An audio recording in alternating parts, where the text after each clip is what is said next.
Jésus dit à ses disciples, c'est nécessaire que j'aille aussi dans les autres villes. Pour raconter quoi? Pour raconter un bon petit évangile facile? Non, annoncer, il faut aussi que j'aille annoncer le royaume de Dieu dans les autres villes. Il continue, Matthieu 9, Jésus parcourait toutes les villes et les villages, enseignant dans les synagogues, prêchant la bonne nouvelle du royaume et guérissant toute maladie et toute infirmité. Partout où il annonçait, où il passait, il prêchait le royaume. Luc 8, 1. Ensuite, Jésus allait de ville en ville, de village en village, prêchant et annonçant la bonne nouvelle du royaume de Dieu. Les 12 étaient avec lui. Et il y a des centaines de versets dans la Bible. Jésus prêchait le royaume de Dieu. Ça veut dire que les 12 disciples qu'il avait avec lui l'entendaient constamment, le même message, constamment. Il ne variait pas, constamment, pendant qu'ils étaient avec lui, les trois. Ils l'ont entendu prêcher, enseigner, expliquer le royaume de Dieu. Et si Jésus était là ce soir, vous savez ce qu'il prêcherait? Donne ta vie à Jésus, tu seras heureux. Il prêcherait le royaume de Dieu. Continue. Il les envoie ensuite dans Luc 9. Qu'est-ce qu'il fait avec les 12? Il leur dit, allez, dites aux gens que Dieu les aime. Qu'est-ce qu'il dit? Il les envoya prêcher le royaume de Dieu et guérir les malades. Maintenant, c'est les 12, c'est plus que lui, c'est les 12. Ce qu'il a formé, il les envoie faire quoi? Dire quoi? Le royaume. Donc, ensuite, vous avez les 70 autres, 2 à 2. Il les envoie. Et qu'est-ce qu'il leur dit? Allez, guérissez les malades et dites que le royaume de Dieu s'est approché de vous.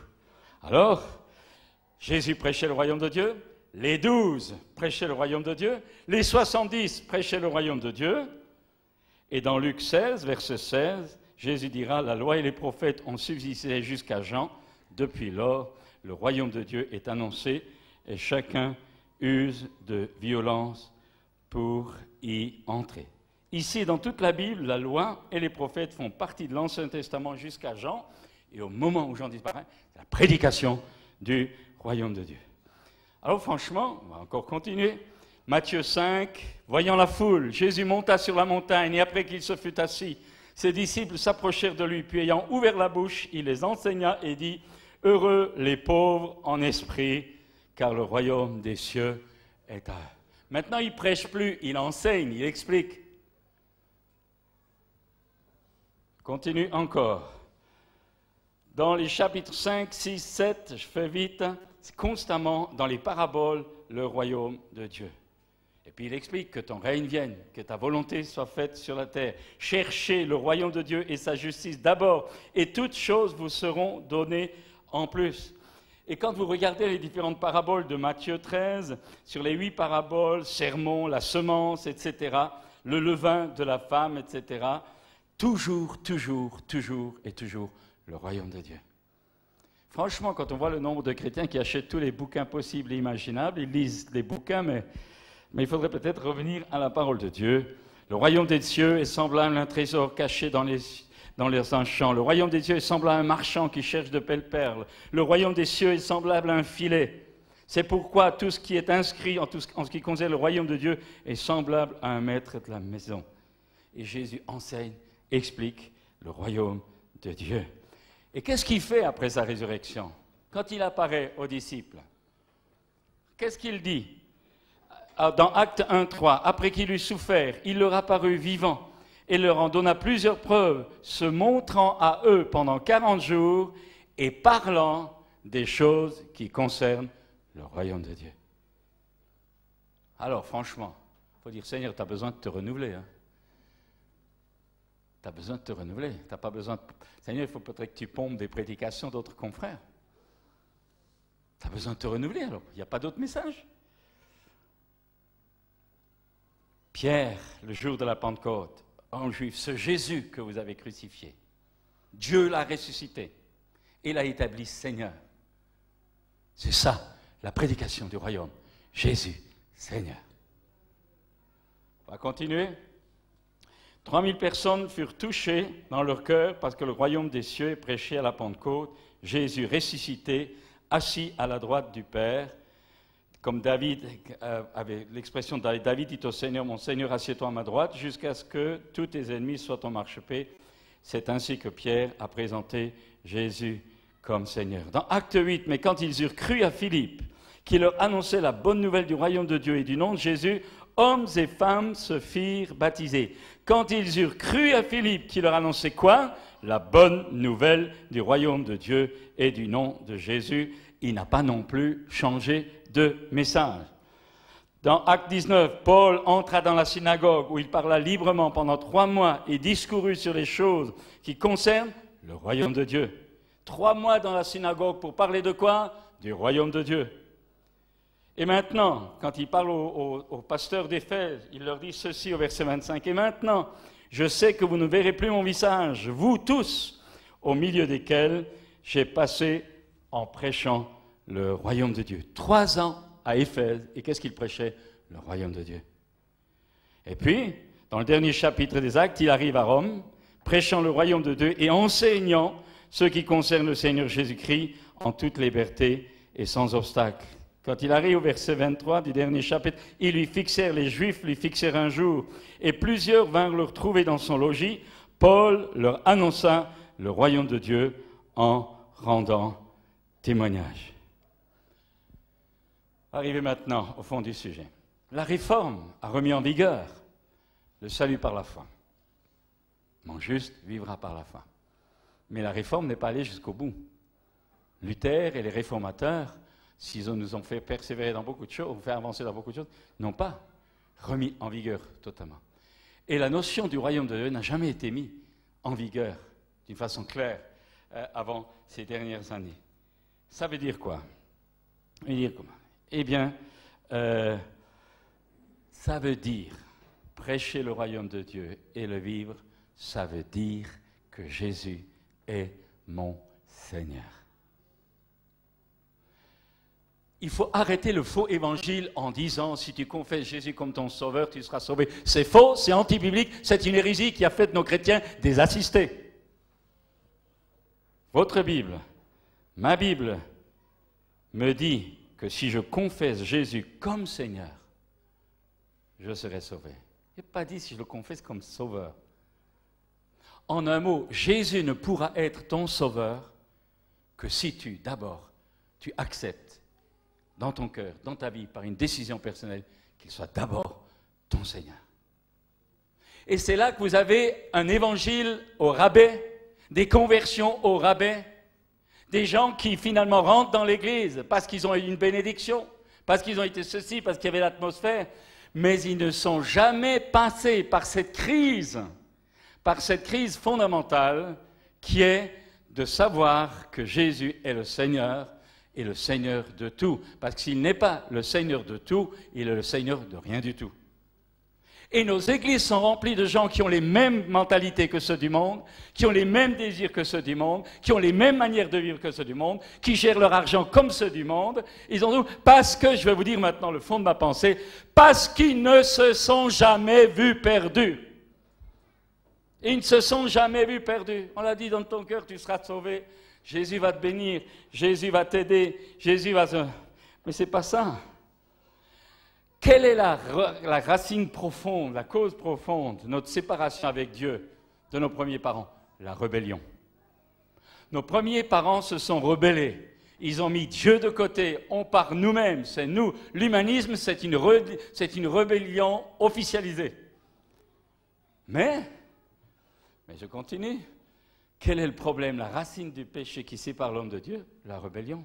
Et tant, chers amis, je n'ose pas dire frère encore, chers amis, tant que tu n'auras pas abdiqué dans tous les domaines de ta vie, chaque fois que Dieu te le montrera, laisse-moi te dire, moi je ne dis pas que tu es sauvé.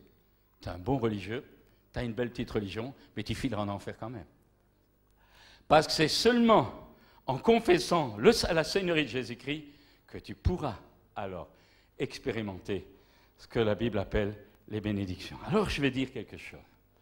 Quand nous parlons de la grâce, ça a été abordé par les différents enseignements, la loi et la grâce. Si tu annonces à quelqu'un que Dieu l'aime, que Dieu lui pardonne ses péchés, c'est ce qu'on fait. Alors qu'il ne se sent pas coupable, non seulement il ne te croira pas, mais tu durcis son cœur, il ne comprendra pas. Tu le bloques et tu empêches une conversion. En un mot, ce que je veux dire, c'est que notre façon d'évangéliser a apporté, a annoncé la grâce, alors qu'il fallait d'abord annoncer les conditions pour entrer dans cette grâce. En un mot, on montre les bénéfices de la grâce, mais on a omis les conditions incontournables pour avoir ces bénéfices. Excusez-moi, vous êtes les meilleurs, mais nos églises sont remplies de gens qui n'ont jamais réalisé leur culpabilité, qui n'ont jamais compris. On a parlé du regard de Dieu, la lumière de Dieu. Quand la lumière de Dieu vient par la prédication du royaume, quand la parole de Dieu est illuminée et que Dieu, alors au travers des Écritures, les rend vivants. Si, ce soir, vous n'avez jamais réalisé, vu par l'illumination de la parole de Dieu que vous étiez perdu, vous avez beau me raconter des histoires, vous êtes un chrétien rétrograde. Parce que c'est seulement en ayant compris que vous étiez perdu et que seule la grâce de Dieu pouvait vous sauver, c'est seulement de cette façon-là que vous serez dégagé de vous-même. Mais si vous n'avez jamais réalisé que vous êtes perdu, vous êtes venu à l'Évangile pour être béni, vous êtes venu à l'Évangile pour être guéri, vous êtes venu à l'Évangile, mais vous êtes encore le centre là-dedans. C'est encore de l'égocentrisme très humaniste. Et je voudrais dire, vous ne lâcherez jamais certaines choses. Vous tiendrez à votre compte en banque, vous tiendrez à vos aides, vous tiendrez à votre matérialisme, vous mettrez certaines choses de votre boulot avant les choses de Dieu. Pourquoi? Parce que vous dites, mais je suis sauvé. Non, tu es perdu, mais tu ne le sais pas. Et tu es perdu parce que tu n'es pas passé par la mort. Tu n'es pas passé par la prise de conscience que ta vie est une vie de péché et que la loi du talion te frappera et te frappe et que tu ne pourras vivre la régénération intérieure par l'Esprit de Dieu. Tu ne pourras expérimenter la vie de résurrection du Christ que dans la mesure où tu auras accepté d'abord de mourir avec lui. C'est une chose de croire que Jésus est mort pour toi et moi à la croix, mais est-ce que tu as accepté de mourir avec lui à ton ancienne vie? Et tu ne peux vivre la vie de résurrection que dans la mesure où tu as accepté de vivre la vie de la mort. Et nos églises sont remplies de gens avec un super potentiel, un super punch, super capacité. Ils sont très vivants. Mais le drame, ils ne sont jamais passés par la mort. Faux évangile. Faux évangile. Je ne dis pas que Dieu ne va pas parfois guérir quelqu'un pour l'attirer, ne va pas parfois faire des choses, mais inévitablement, il faut que tu passes par cette vérité. Tu ne t'appartiens plus à toi-même parce que tu es mort. Tu es pécheur et tu vas faire, la seule chose que tu vas encore faire, c'est t'accrocher à la bouée du salut par grâce en Jésus-Christ. Ce soir, nous avons des missionnaires. Pourquoi l'Église moderne? Je ne dis pas pour tout le monde. Mais pourquoi avons-nous si peu de vocation?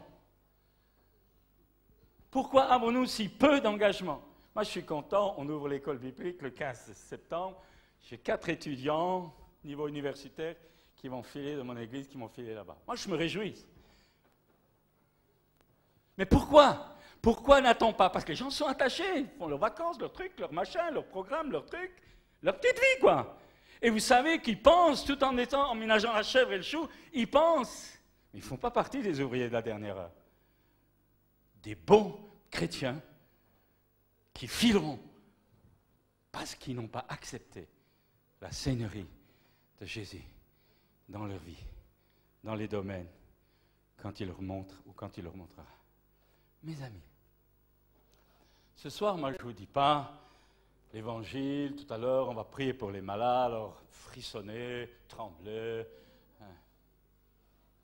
Je ne dis pas, je crois qu'on peut frissonner sous l'action de l'Esprit, je crois qu'on peut trembler sous l'action de l'Esprit, mais je vais vous dire quelque chose.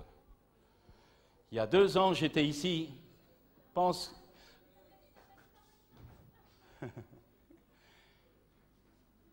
J'étais ici, malade comme un chien, pensais condamné à mort.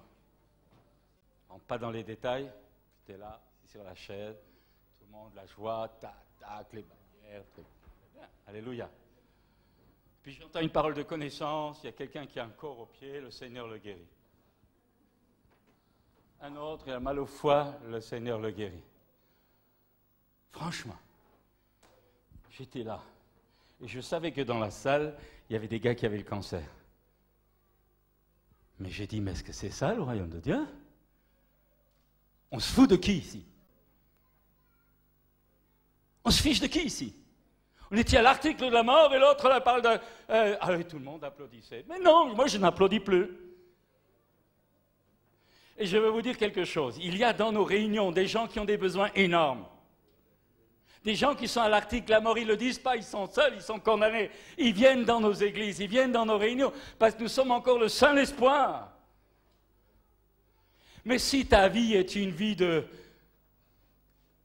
superficielle, si ta vie n'est pas une vie engagée, si Jésus n'est pas le Seigneur, mais qu'est-ce que tu vas lui apporter? Qu'est-ce que nous allons lui apporter? Si notre Église est mondaine, si nous avons les mêmes affections que ceux du monde, si nous avons les mêmes désirs que ceux du monde.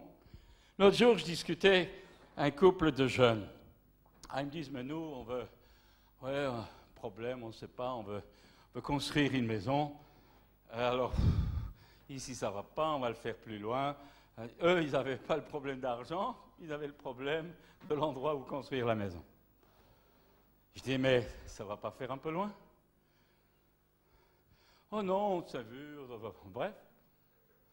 Vous savez dans mon cœur ce que j'ai pensé.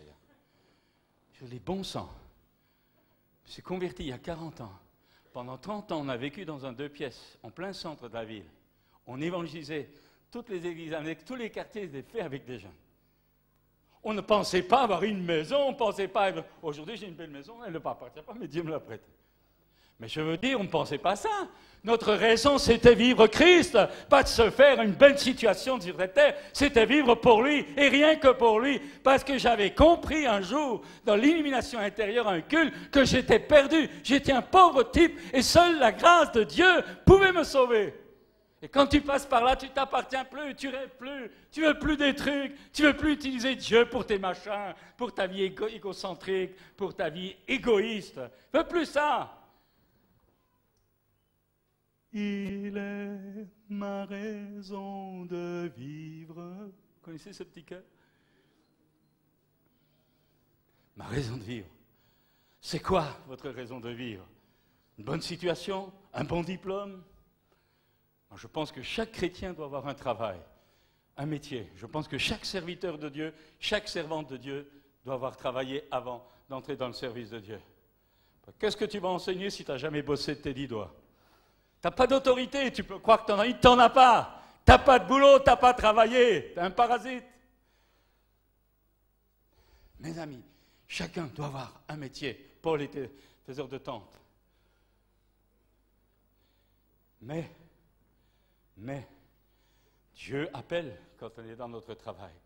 Élie a appelé Élisée alors qu'il était en train de labourer les champs. Moi, j'étais surveillant général quand Dieu m'a appelé. Ma femme était prof. On n'était pas à la DAS, dans les allocations. Il y a un témoignage que Dieu veut que tu remplisses si tu es serviteur ou servante de Dieu.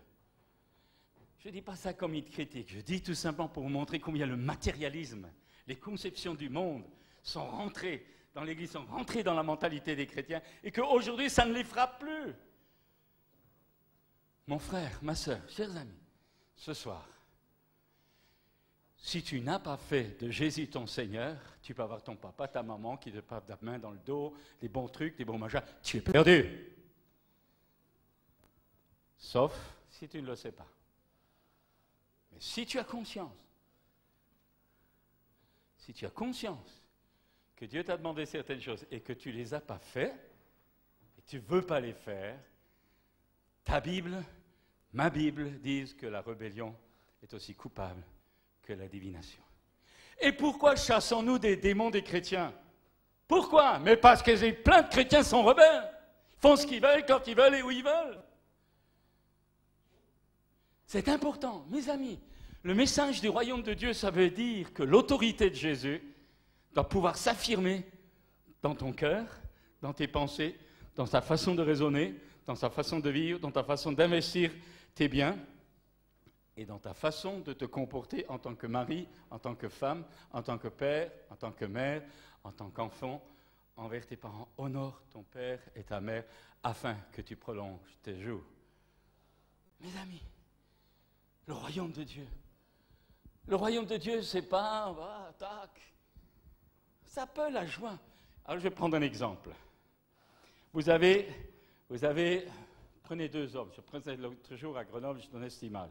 Vous avez deux passagers dans un avion.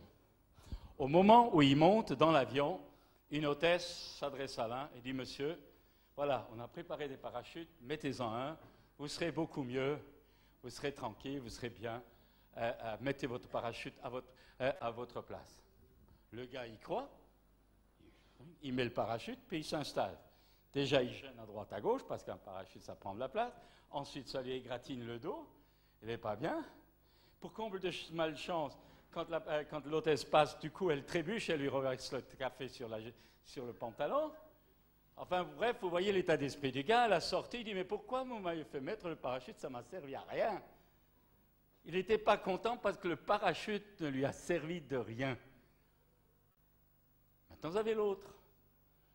On lui dit « Monsieur, l'avion risque d'avoir une chute de 30 km de haut. Je pense que c'est bien que vous mettiez votre parachute par précaution. » Le gars va mettre le parachute. Ça va l'égratigner. Ça va lui peser. Mais il ne va jamais râler. Et quand il arrivera à la fin, il sera content qu'il n'a pas eu d'accident. Il aura la joie de l'arrivée, alors que l'autre, il râlait. Et vous avez là, très rapidement, l'image des chrétiens qui viennent dans nos églises, à qui on a dit « Donne ta vie à Jésus, tu vas être heureux. Donne ta vie à Jésus, tu n'auras pas de problème. Donne ta vie à Jésus, il s'occupera. » Ce n'est pas vrai. Tu deviens chrétien, tu vas avoir des problèmes. Tu vas avoir des problèmes, parce que n'importe qui dans ce monde de péché aura des problèmes. Et Dieu n'a jamais dit que le chrétien est exempt, et les gens viennent comme un paratonnerre, donne ta vie à Jésus, tu n'auras pas de problème. Mais la foudre te frappera. Mais seulement, si tu as donné ton cœur pour être protégé, tu vas râler, tu vas dire dans cette église il n'y a pas d'amour, dans cette église les pasteurs ne comprennent rien, dans cette église personne ne s'occupe de moi, tu vas être un assisté, un égoïste, un égocentrique, toujours râler, changer d'église comme tu changes de chemise, et tu finiras malheureux, parce que tu n'auras jamais accepté le royaume de Dieu au plus profond de toi.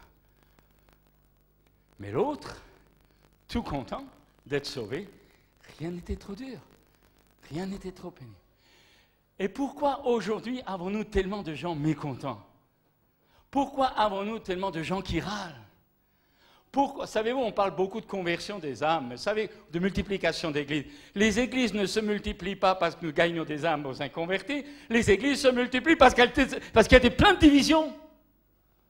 Plein de divisions. Et ce n'est pas ça qui nous fait gagner le royaume de Satan. Mes amis, ce soir, je voudrais insister. Si je peux vous amener à cette pensée très simple. Jésus a dit, si quelqu'un veut me suivre, qu'il renonce à lui-même. Qu'il se charge de sa croix. Ça veut dire quoi? Se charger de sa croix, ça veut dire souffrir. Quand tu as envie d'aller dans au ciné, ou quand tu as envie de rester devant le poste de télé parce qu'il y a un bon film, et que tu sais qu'à la même heure, il y a une réunion de prière dans ton église, et que tu dis, mais moi, je n'ai pas envie d'aller à la réunion de prière, eh bien, laisse-moi dire, tu refuses ta croix, parce que ça souffre. Moi, j'aime bien les westerns dans le temps, maintenant, ils sont tellement horribles. Mais je veux dire, tu souffres. Renoncer, le renoncement, mais ça, c'est pas Dieu qui le fait à ta place. Et c'est dans ta mesure où tu acceptes à renoncer, et je dis bien, à tout. C'est pas moi qui le dis, c'est Jésus, vous avez des problèmes, vous irez le voir. À tout ce que tu peux... Quand on voit le style de vie des chrétiens, ils n'ont rien compris. Ils n'ont rien compris. Parce que votre Bible et la mienne disent, tout est de lui, par lui et pour lui. Il répète, de lui, par lui, pour lui. Et vous ne vous donnerez jamais pour l'œuvre de Dieu, Vous ne donnerez jamais, sauf des actes d'avarice pour l'œuvre de Dieu, si vous n'avez pas appris, si vous n'avez pas pris la décision qui se renouvelle. Jésus a dit chaque jour sa croix, si vous ne prenez pas, chaque fois que ça se présente, la décision de renoncer à vous-même. Et je vous ai parlé tout à l'heure de Jésus qui... Pourquoi je croyais en Jésus? Les échelles de valeur, surmonter le mal par le bien, être serviteur des autres, le plus grand c'est celui qui sert. Quand vous voyez la compétition, quand vous voyez toutes sortes de choses, vous dites, mais quelqu'un s'est trompé, ou c'est Dieu ou c'est nous. Alors, je dirais encore ceci, prêcher le royaume de Dieu, c'est apprendre à ce que Jésus soit le Seigneur de ta vie, que ton règne vienne, que ta volonté soit faite. L'autre jour, j'ai lu, je crois que c'était à l'église, ou je ne sais pas si aux jeunes, j'ai lu un truc sur les cours INST, c'est un engagement de disciples. Alors vous allez tout de suite comprendre où vous en êtes. Mais je ne vais pas vous le dire pour vous en être, pour que vous dormiez mal tout à l'heure. Je vais vous le lire pour que vous sachiez où vous en êtes réellement et pour que ça change. Il faut que ça change. Sinon vous êtes fichus. Tout le monde peut vous donner des belles prophéties. On parlait des prophéties. Moi, je vais vous dire. Hein. Dans mon église, c'est pas mon église, dans notre église, je ne sais pas combien de prophètes sont passés. Il y avait certains responsables qui vivaient dans l'adultère. Aucun de ces super voyants ne l'a vu. Aujourd'hui, je dis, je préfère regarder moi-même. Aucun ne l'a vu. Et ça a duré, pas une fois, deux fois, ça a duré des mois et parfois des années. Je le reprocherais, le plus grand responsable, c'était nous les anciens, on aurait dû le voir. Mais je vais vous dire, moi je ne me confie plus dans un homme, il est trop déçu. Trop déçu. Parce que vous savez, prêcher, les trucs, les machins, tout le monde peut le faire, enfin pas tout le monde, mais beaucoup qui ont la tchatch, ils peuvent le faire, et on entraîne les gens, et puis la persuasion, la communication. Mais Hitler, il a fait pareil, bon sang. Ce soir, je prêche le royaume de Dieu. Le royaume, dans ta vie, dans tes pensées, dans tes priorités, dans ce que tu fais, dans ce que tu es, dans ce que tu as. C'est oui ou c'est non. Tu ne pourras pas sortir de cette salle comme tu es rentré parce que tu diras oui ou non. Et si tu dis rien, c'est encore un non. Mes amis, je suis volontairement carré parce que je vais vous dire l'engagement des disciples. Cours INSTE, je vous les conseille. Je vous conseille l'IBI, l'Institut Biblique International, qui ouvre. Ça va marcher. On a toute une série d'étudiants. Mais avant d'y aller, commencez déjà là. Regardez, mon engagement de disciple par un auteur inconnu. Voilà ce qu'il écrit. Je fais partie de la communauté de ceux qui n'ont pas honte. J'ai franchi la ligne de démarcation, ma décision est prise, je suis disciple de Jésus-Christ. Je ne regarderai pas en arrière, ni ne m'arrêterai, ni ne reculerai, ni ne me tairai. Mon passé est racheté, mon présent a un sens et mon avenir est assuré. J'en ai fini avec la vie facile, la marche par la vue, les projets étriqués, les genoux bien lisses, les rêves grisâtres, les visions traditionnelles, le parler mondain, la vie au rabais et les buts limités. Je n'ai pas besoin d'avoir la prééminence, la prospérité, ni une position quelconque, une promotion, la popularité ou les louanges. Je n'ai pas besoin d'avoir raison, d'être le premier, d'être reconnu, encensé, respecté ou récompensé. Maintenant, je vis par la foi, m'attendant à sa présence, marchant avec patience, vivant dans la prière et œuvrant par sa force. Mon regard est déterminé, mon pas rapide, mon but est au ciel, mon chemin droit, ma route difficile, mes compagnons peu nombreux, mon guide est sûr et ma mission claire. Je ne me laisserai pas acheter, tromper, ni retarder. Je ne défaillirai pas devant le sacrifice, ni ne tremblerai devant l'adversaire, ni ne tergiverserai avec l'ennemi, ni ne retournerai errer dans le labyrinthe de la médiocrité. Je n'abandonnerai pas, ni ne me tairai, ni ne me relâcherai, jusqu'à ce que j'ai veillé, prié, agi, payé le prix et prêché pour la cause de Christ. Je suis un disciple de Christ. Je dois aller jusqu'à ce qu'il vienne, m'efforcer jusqu'à l'épuisement, prêcher jusqu'à ce que tout le monde sache et travailler jusqu'à ce qu'il m'arrête. Et quand il viendra pour les siens, il n'aura aucune peine à me reconnaître, puisque ma bannière sera bien reconnaissable.